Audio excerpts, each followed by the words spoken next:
भौम प्रदोष व्रत मंगलवार के दिन पड़ने वाली त्रयोदशी को किया जाता है, जिसमें भगवान शिव के साथ हनुमान जी की भी पूजा की जाती है।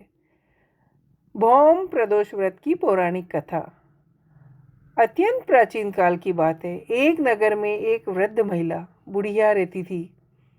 उसका एक ही पुत्र था, जिसका नाम मंगलिया था।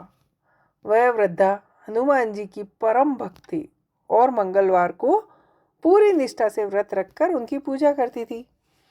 एक दिन हनुमान जी ने उस वृद्धा की भक्ति की परीक्षा लेने का विचार किया।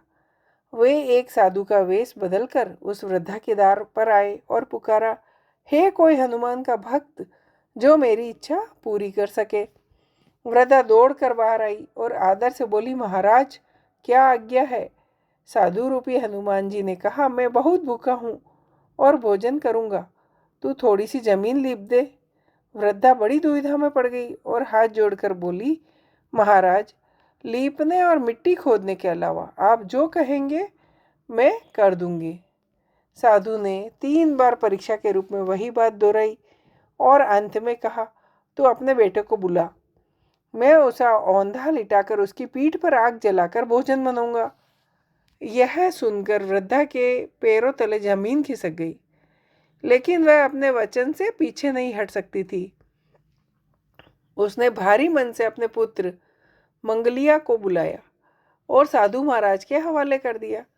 साधु ने वृद्धा के हाथों ही मंगलिया को औंधा लिटवाकर उसकी पीठ पर आग जलवाई।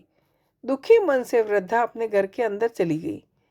जब भोजन तैयार हो गया, तब साधु ने वृद्धा को बुलाकर कहा कि वह अपने पुत्र मंगलिया को भी आवाज़ दे ताकि आकर भोग लगा सके। वृद्धा की आंखों में आंसू आ गए। उसने कहा, महाराज उसका नाम लेकर मेरे हृदय को और मत दुखाओ। लेकिन साधु के बार बार कहने पर वृद्धा को विवश होकर अपने पुत्र को पुकारना पड़ा।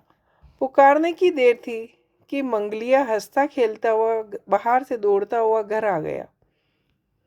अपने पुत्र को जीवित और सकुशल देख वृद्धा को असीम आश्चर्य हुआ और वह खुशी से साधु के चरणों में गिर पड़ी।